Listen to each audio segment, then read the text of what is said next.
Bonjour à tous mes chers auditores. Alors tout d'abord, une très bonne année 2021. Une année de plus un peu bizarre qui s'écoule. Et finalement, dans un podcast de gestion du temps, le passage d'une année à l'autre est plus pertinente que dans n'importe quel autre contexte. En effet, du coup, finalement, une année qui s'écoule, c'est des opportunités qui se ferment, une possibilité de faire le bilan et de finalement tirer des projets sur l'avenir. Mais avant toute chose, bonjour à tous et bienvenue dans ce 83e épisode d'Electron Penseur.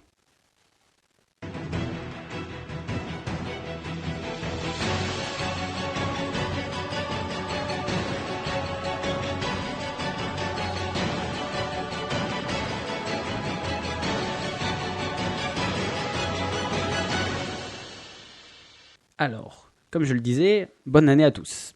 Alors en effet, le passage d'une année à l'autre, je vous ai dit que c'était une opportunité, donc je ne vais pas me placer en tant que, comme tous les vendeurs de rêves qui vous disent que ça y est, cette année vous allez devenir riche, beau, intelligent, fort, musclé et tout ça. Vous allez peut-être devenir, mais pas grâce à moi et pas d'un coup. En fait, c'est juste grâce à vous. Alors en fait, du coup, je voulais faire un épisode sur un autre sujet ou autre, mais que du coup j'ai repoussé parce que en fait, je me suis rendu compte que finalement, cette année, c'est la première fois que je passe le début d'année avec vous. Ouais, parce qu'en fait, ceux qui me suivent depuis le début, ils savent que souvent, en début d'année, voire en fin d'année, il y a une petite trêve hivernale qui dure à peu près 2 mois, grosso modo, où soit je suis dans le coma, ou soit je suis complètement à faune. Voilà, alors du coup, finalement, c'est le premier début d'année qu'on passe tous ensemble, et du coup, j'ai décidé de faire un petit épisode pour l'occasion. En fait, finalement, pas un, mais deux. Donc en fait, deux petits épisodes. Donc le premier, celui qu'on a aujourd'hui, pour finalement faire le bilan sur cette année, et l'autre finalement pour préparer une nouvelle année. Donc en sachant que je le fais là, donc si vous l'écoutez, c'est la transition entre l'année 2020 et 2021, mais je l'ai tourné de manière suffisamment universelle pour que vous puissiez l'appliquer, même si vous l'écoutez bien plus tard, ou que limite vous puissiez le dupliquer toutes les années. Alors, on attaque. Mais finalement, faire un bilan, c'est pas si facile que ça y paraît. En effet, finalement, faire un bilan, c'est un peu comme faire une rétrospective avec mettre un cumul de chiffres, regarder les petites courbes qui montent et qui descendent, des petits camemberts qui se remplissent et tout ça. Mais finalement, notre vie, en fait, c'est pas une entreprise du CAC 40. En fait, elle se mesure pas en chiffres et en graphiques. Du moins, pas tout. Il y a des éléments qu'on peut mesurer ou autres. Un peu, vous savez, comme je vous ai déjà parlé avec mon application Save My Times, où du coup, je vois après ce que j'ai fait que j'ai occupé mon temps, mais finalement ça donne juste un regard, ça donne pas c'est juste un graphe, mais ça explique pas sur quoi j'ai évolué ou autre, sur les projets que j'avais en cours, sur ma vie en général. Donc du coup voilà, on va dire même ça, on va dire qu'il est la métrique à moitié la plus nazie, j'en suis conscient, et à la fois la plus futile.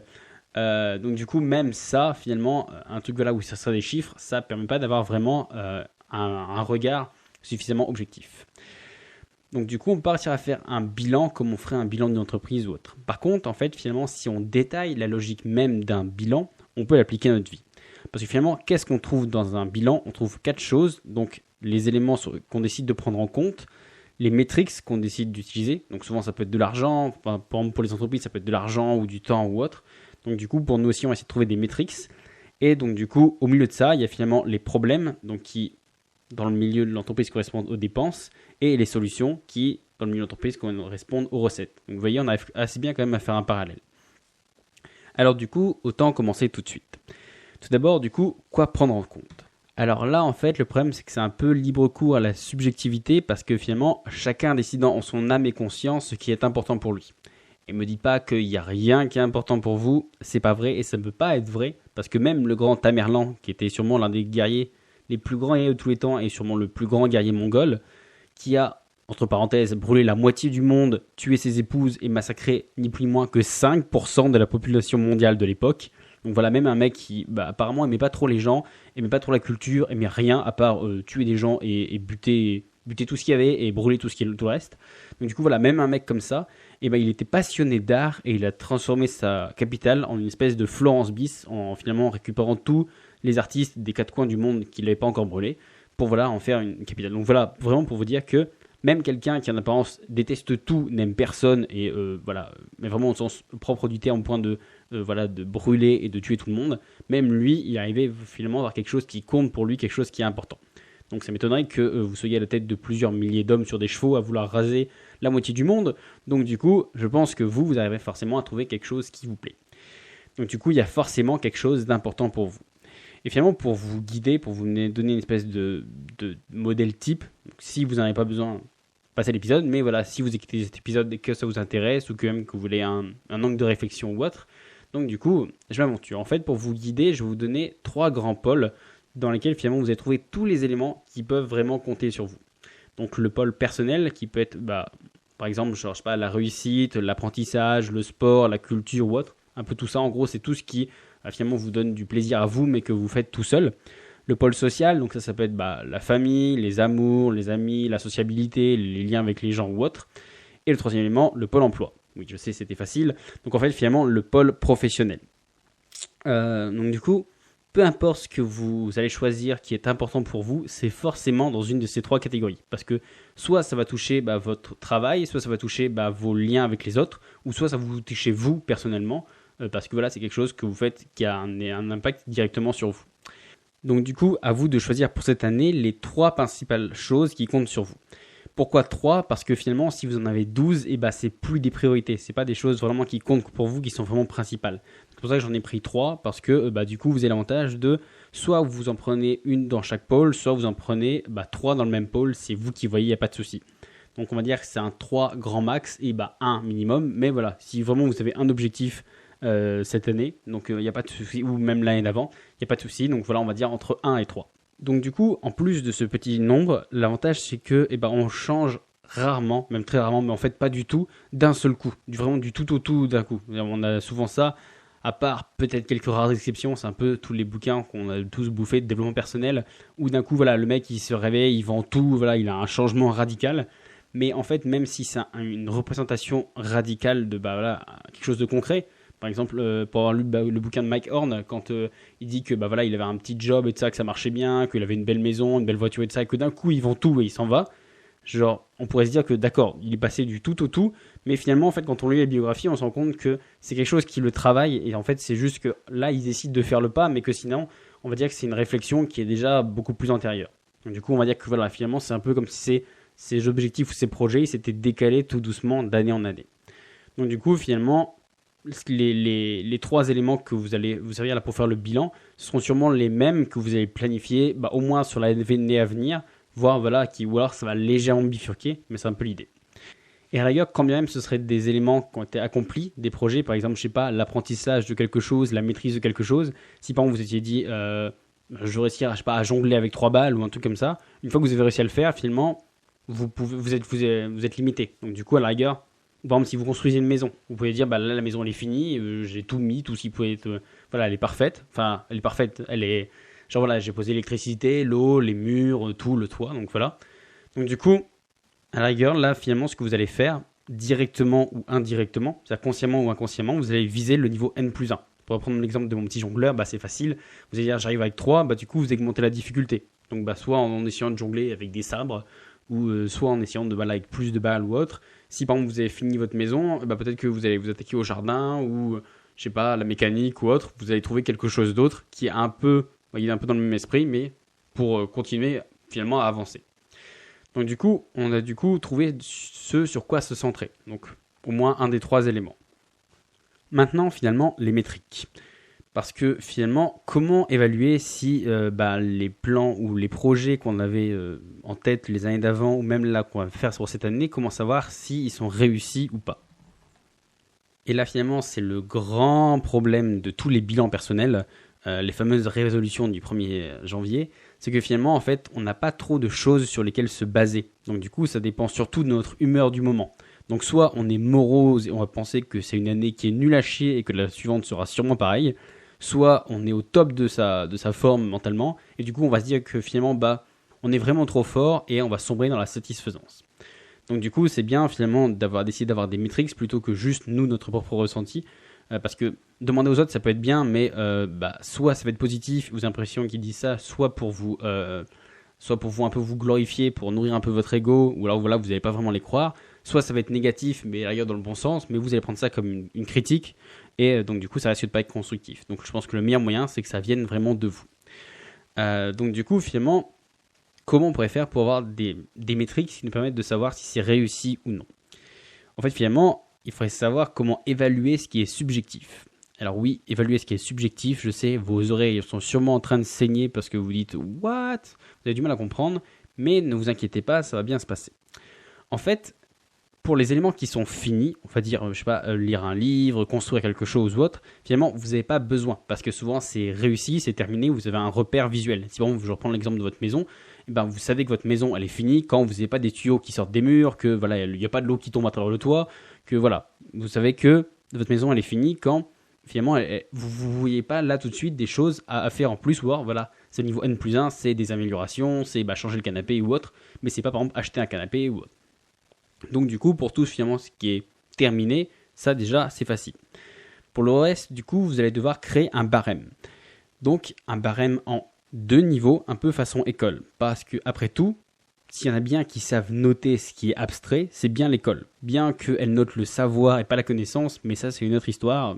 On va pas se lancer dans le sujet dès le début de l'année. En gros, pour chacun de vos 3 éléments, vous allez les mettre, essayez de faire un tableau. Vous voyez, vous les notez en haut et après vous séparez votre feuille en deux colonnes avec plus et moins. Parce que, comme on l'a dit, si finalement c'est facile d'émettre un jugement de valeur sur son parcours, de se dire bah voilà c'était trop nul ou voilà c'était trop bien, c'est beaucoup plus dur en fait de se mentir à soi-même quand finalement on cherche des preuves, quand en fait on essaie de se mettre des choses concrètes, des actes qui sont produits, quelque chose qui peut être observable même on va dire.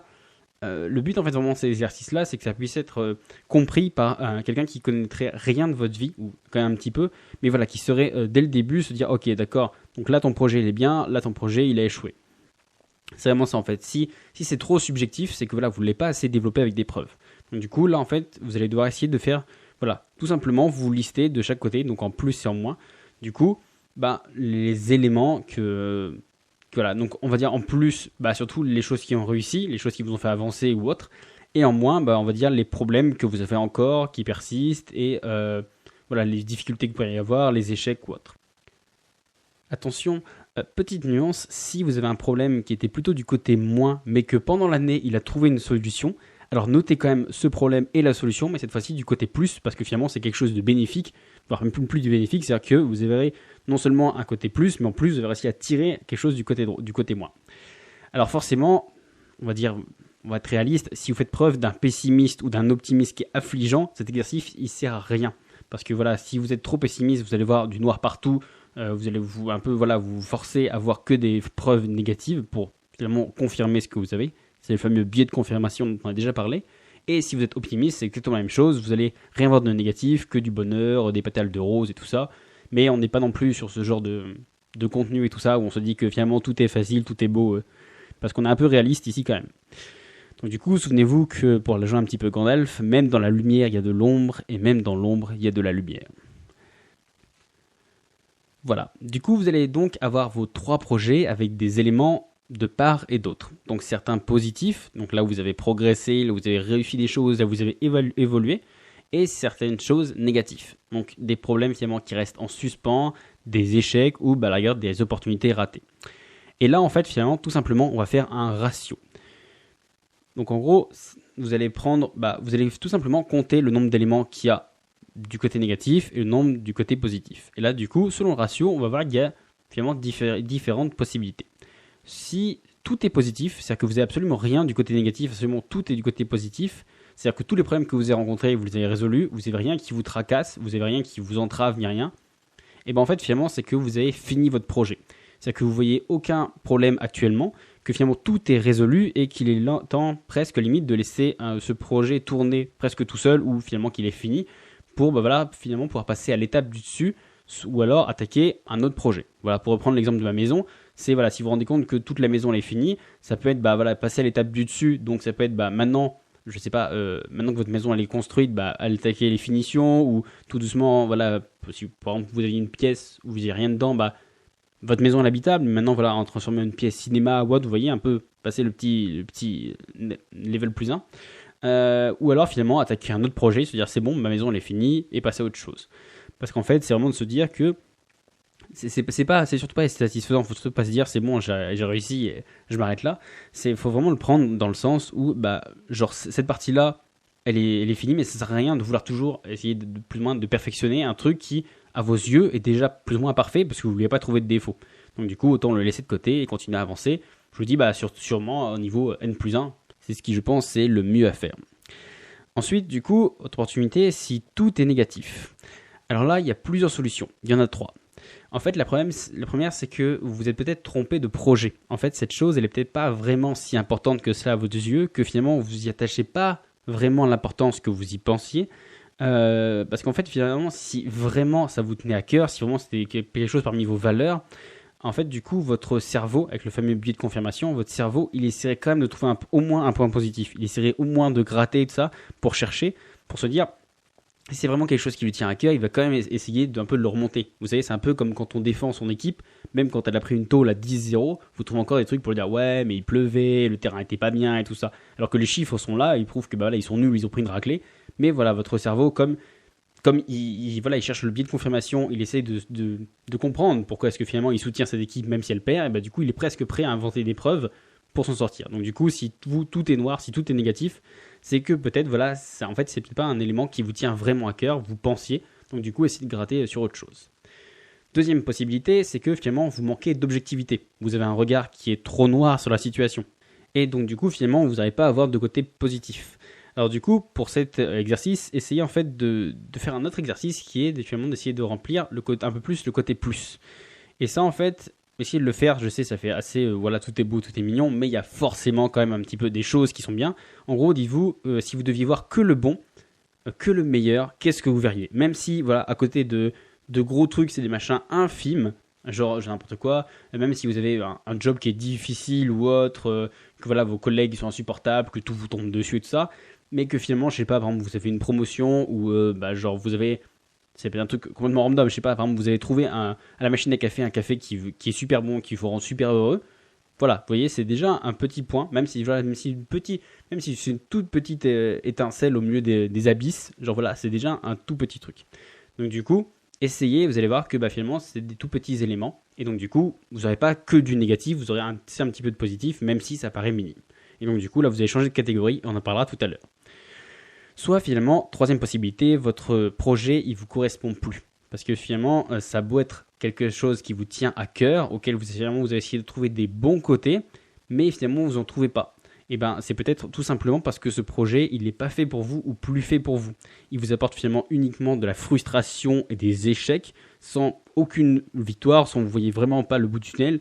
Et donc du coup, c'est vraiment de se demander pourquoi est-ce que vous continuez un peu à continuer à ce projet, si vraiment, je dis vraiment, il faut vraiment être objectif, si vraiment il n'y a absolument rien qui... si vraiment rien qui vous apporte une lueur d'espoir ou autre, c'est que finalement, c'est peut-être pas le bon projet maintenant. C'est-à-dire que peut-être que vous allez pouvoir le prendre maintenant, plus tard, mais en attendant, on va dire qu'il vous correspond plus vraiment. D'ailleurs, c'était W.C. Field, je sais ça fait bien de citer des auteurs quand on raconte n'importe quoi, qui disait « Si au début vous ne réussissez pas, essayez et essayez encore. Mais au bout d'un moment, laissez tomber, il ne faut pas être idiot non plus. » Voilà, je pense que c'est un peu le concept, c'est de se dire si pendant toute une année vous avez fait finalement que des échecs et tout ça sans aucune réussite, aucun progrès, c'est que finalement c'est peut-être pas fait pour vous, ou du moins pas maintenant. C'est-à-dire que peut-être que vous l'attaquez avec le mauvais angle, mais on va dire pour l'instant, arrêtez d'essayer de vous acharner sur ce projet-là ou essayez de l'attaquer d'une manière différée. Ensuite, du coup, il nous reste les deux possibilités principales. En fait, finalement, s'il y a plus de choses du côté positif. Alors là, finalement, c'est pas encore parfait, mais finalement, vous allez progresser. Tout n'est pas tout beau, tout blanc, mais tout doucement, vous vous améliorez et finalement, vous allez voir les choses. Vous voyez que les choses vont mieux finalement. Donc là, finalement, il ne faut pas se baisser les bras ou se satisfaire pour autant. On va se dire c'est bon, j'ai réussi et je m'en suis sorti ou autre. Non. Donc du coup, il faut continuer quand même de pousser, mais finalement, vous voyez, vous êtes sur le bon côté de la pente, ça gravit tout doucement, vous vous sortez bien. Donc du coup, pour ça, on verra finalement dans l'épisode suivant comment finalement continuer de mettre en marche la machine pour l'améliorer, pour finalement s'améliorer mieux et plus vite, ou mettre vraiment à profit vos projets. Donc parce que là, vous êtes sur la bonne pente. Normalement, même ça devrait être presque galvanisant parce que vous allez vous dire, même si l'année elle n'était pas folle, du coup, j'ai quand même eu plus que de moins. Donc du coup, c'était quand même une bonne année. Donc ça, on va dire ça. Souvent, c'est le meilleur bilan que vous puissiez en faire. Parce que le côté, souvent, si tout est plus, c'est rare, mais du coup, vous êtes un peu optimiste, ou alors c'est un truc qui peut être fini. Mais finalement, je sais pas sur le reste, si c'est par exemple faire du sport, c'est rare qu'on arrive on arrive à un niveau suprême, quoi. Sauf si bon, vous avez gagné les JO, ce qui n'est pas possible cette année puisqu'il n'y en a pas eu. Mais donc du coup, voilà, vous vous rendez compte que à la rigueur, c'est pas fini, mais vous êtes sur la bonne pente. Ensuite, la dernière possibilité, du coup, c'est qu'il y a plus de choses du côté négatif que du côté positif. Alors là, tout n'est pas tout noir, mais ça a été une année difficile. Et d'ailleurs, de toute façon, 2020, je pense que plus que toutes les autres années, ça a été une année difficile pour pas mal de gens. Finalement, tout n'est pas un échec, mais les victoires, elles n'ont pas été très nombreuses. Et finalement, il y a encore pas mal de problèmes qui sont encore en suspens, qui n'ont pas encore trouvé leur solution. Donc du coup, c'est bien. Vous êtes là, je pense que vous pouvez presque, de tous les autres groupes, vous pouvez être celui qui apprend le mieux parce que finalement, vous avez conscience que vous n'avez pas réussi, mais vous avez conscience aussi qu'il y a des choses que vous avez réussi, que voilà, tout n'est pas noir non plus. Et donc du coup, vous avez aussi conscience que c'est difficile, mais du coup, c'est ce qui va vous aider à remonter la pente. Parce que finalement, ne soyez pas un peu comme tous ces naïfs. Finalement, une nouvelle année, elle ne remonte pas les compteurs à zéro. Alors certes, on va dire que c'est un bon moment pour un peu faire le point ou autre, parce que voilà, il y a un côté très psychologique où on change d'année ou autre, mais c'est pas pour autant qu'on reboot sa vie au 1er janvier. En fait, finalement, et le fait finalement de se dire que on traîne un peu les casseroles de l'année d'avant, en fait, rien que le fait d'en avoir conscience, c'est déjà finalement un grand pas en avant. Parce que finalement, le déni, je pense que c'est la plus grande arme de destruction massive pour vous et vos proches, parce que voilà, c'est vraiment de se dire ah ben non, c'est bon, tout ça c'est derrière moi. Voilà, c'est vraiment du déni. Encore si c'est vraiment derrière vous, c'est bon. Mais voilà, si c'est du déni, c'est pire que mieux, quoi. Donc du coup, si vous avez déjà fait la moitié du chemin. Déjà, vous êtes déjà rendu compte que il y avait des points positifs, que tout n'était pas noir, que vous en sortez, que vous êtes sur le chemin du progrès. Et donc du coup, avec un petit peu de chance, tout doucement, vous allez réussir à faire basculer la balance au moins vers le groupe d'avant. C'est-à-dire, vous commencez à avoir plus de victoires que d'échecs. Et voilà, ainsi de suite. Peut-être pas jusqu'à ce qu'il n'y ait plus que des victoires, parce que je vous dis, à part si c'est quelque chose qui peut être fini. Mais je sais pas vraiment si c'est un truc comme genre là, un peu comme moi qui suis passionné, genre il y a des trucs de connaissances ou machin d'histoire, genre jamais je pourrais tout savoir et donc du coup c'est une espèce d'éternelle quête, quoi. Donc du coup, ne vous inquiétez pas, tout n'est pas tout noir et même finalement si vous avez l'impression de crouler sous tous les problèmes, que voilà, c'est un peu l'effet bilan, quoi. C'est un peu pour ça des fois on peut un peu déprimer parce qu'on a un peu l'effet bilan où bloom, on fait le bilan et on a tous les problèmes qui nous arrivent d'un coup. En fait, s'ils ont l'air invulnérables, c'est parce que c'est des problèmes grecs. Donc grec au sens helléniste du terme, dans le sens où finalement ils font une phalange, vous savez comme on a déjà parlé, tous bien serrés les uns contre les autres, un véritable mur de boucliers bardé d'un océan de lances impénétrables. Mais qu'est-ce qu'on avait dit à propos de la phalange? C'est que pris individuellement, ils ne valent rien. Et c'est justement ce qu'on va voir dans le prochain épisode pour finalement attaquer les problèmes un à un et pour finalement essayer de préparer une année un peu plus sereine et faire mieux que la précédente. Sur ce, du coup, j'espère que ce premier épisode de l'année 2021 vous aura plu. Je vous souhaite encore une bonne année et je vous dis à la semaine prochaine pour de prochaines aventures. Ciao!